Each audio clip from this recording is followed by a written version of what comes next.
لس بانې په جرمني ژبه کې. راځئ چې نن بانې زده کړو چې دې ته دې حتما ضرورت کیږي چې یو چاته څنګه بهانه وکړې، لکه موبایل کې مې چارج نه و، یا ویده ومه، یا مې بیخي له یاد نه وتلی و.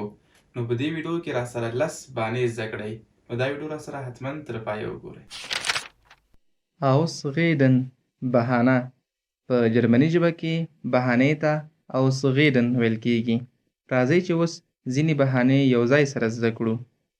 لومړی Mein Handy Akku war leer. زما موبایل کې چارج نه و. Ich habe schon zweimal dich angerufen. Warum hast du mir nicht geantwortet? ما 2 ځله تاسو ته زنګ ووهو خو ولې د جواب رانه کړو. Tut mir leid. Der Akku von meinem Handy war leer. بخښنه غواړم زما تلیفون کې چارج نه و.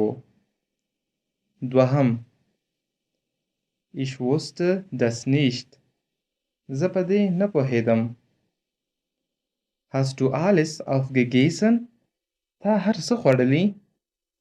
Hey, ich wusste das nicht, dass du auch willst. Hey, زه په دې نه پوهېدم چې ته یې هم غواړې.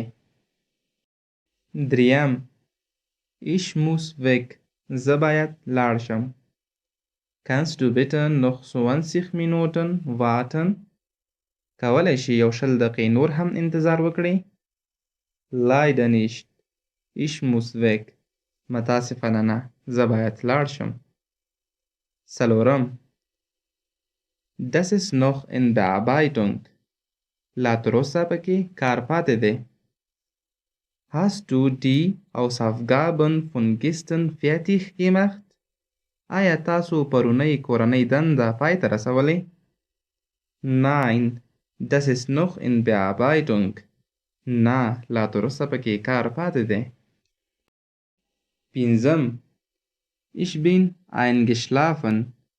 زه ویده وم. Du wolltest gestern einkaufen. تاسو پرون غوښتل سودا واخلئ. Ja, aber war ich so müde, dass ich eingeschlafen. خو دومره ستړی وم چې ویده شوی وم. شپږم Das schaffe ich heute nicht. زه نن دا نشم کولی. Kannst du später die Wäsche waschen? کولی شي وروسته کالي ومینځې؟ Leider nicht. Das schaffe ich heute nicht. متاسفانه نه، زه نن دا نشم کولی.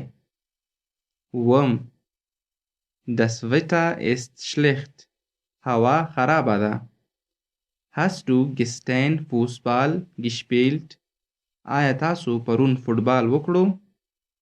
Nein, das Wetter war schlecht und wir konnten gar nicht rausgehen. نه، هوا خرابه وه او موږ ونشو کولی بیرون لاړ شو.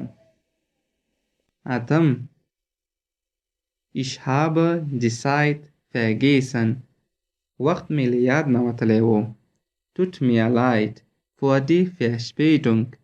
Ich habe total die Zeit vergessen. بخښنه غواړم چې ناوخته شوه. وخت مې بیخي له یاد نه وتلی و. نهم Ich konnte keinen Parkplatz finden. ما د پارکینګ لپاره هیڅ ځای پیدا نشو کړی. Tut mir leid für die Verspätung. Ich konnte echt keinen Parkplatz finden. بخښنه غواړم چې ناوخته شوه.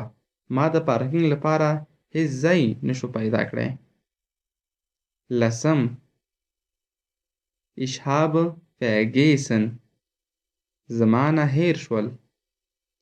Oh nein, ich habe mein Brille vergessen. Ich muss zurück nach Hause. Oh نه، ما نه زما عینکې له یاده ووتې. زه باید دوباره کور ته لاړ شم. ګرانو لیدونکو، دا دي په جرمني ژبه کې ځینې مهمې بهانې چې په روزمره ژوند کې ستاسو ورته حتما ضرورت کیږي. هیله ده چې یاد یې کړئ، تمرین یې کړئ او په روزمره ژوند کې ورڅخه ګټه واخلئ. ډیره زیاته مننه کوم چې تر دې دمه راسره مل وئ. هیله ده چې ویډیو در سره لایک کړئ، شیر یې کړئ او خپل نظرونه مو راته په کومنټ کې ولیکئ. تر بیا مو په لوی او بخښونکي رب سپارم. Bis bald. Tschüss.